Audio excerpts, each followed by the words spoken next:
Sa isang maliit na bayan na tinatawag na Bethlehem, isang himala ang magaganap. Ito ay isang gabi na iba sa lahat, isang gabi na magbabago ng mundo magpakailanman.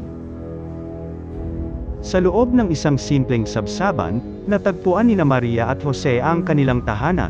Si Maria, isang birhen na pinili ng Diyos, ay malapit ng manganak sa isang espesyal na sanggol.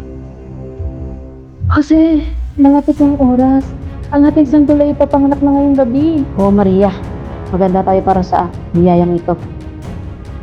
At biglang may nakakasilaw na makalangit na liwanag, at lumitaw ang mga anghel.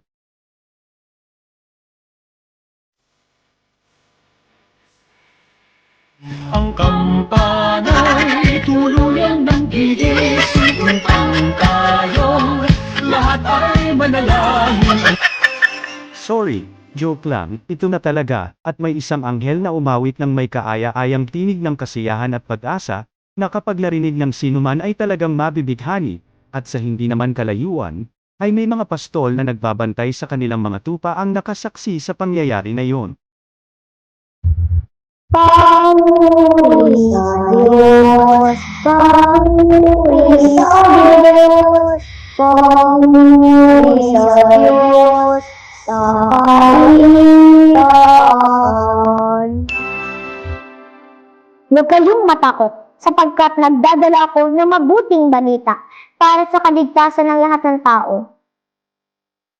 Sa sobrang kasiyahan ng mga pastol sa kanilang narinig mula sa anghel tungkol sa mabuting balita ay kanilang iniwan ang mga tupa, at patakbong tumungo sa Bethlehem upang masaksihan ang himala.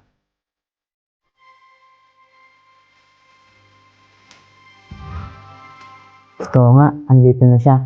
Gaya ng sinabi ng anghel, ang ating tagapagligtas ay isinilang na. At sa isang lugar na malayo mula sa Bethlehem, nakita ng tatlong pantas ang isang bituin na kumikislap sa langit. Alam nila na ito ay isang palatandaan na isang dakilang hari ang isinilang. Sinundan ng tatlong pantas ang bituin at dumating sa Bethlehem, dala ang mga kaloob na karapat-dapat para sa isang hari.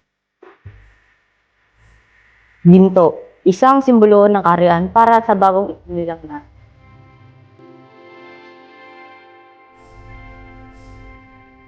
Kamangyan, isang mahalagang pabango para sa banal na kalikasan ng sanggol.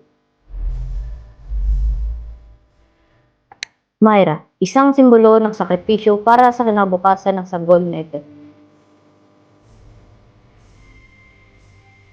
At sa gayon, sa isang simpleng sabsaban, ipinanganak si Jesus, ang anak ng Diyos. Ang kanyang kapanganakan ay nagdala ng pag-asa, pag-ibig, at kaligtasan sa lahat.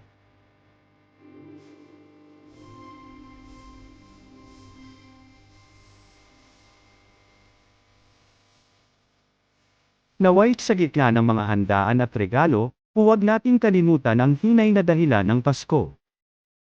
Ang pagdating ni Jesus, ang biyayang nagdudulot ng pag-asa, pagmamahal at kaligtasan. Ang kanyang pagsilang ay paalala na ang pinakamahalagang regalo ay ang kanyang presensya, na nagbibigay liwanag at kahulugan sa ating mga puso. Maligayang Pasko at manigong bagong taon sa inyong lahat.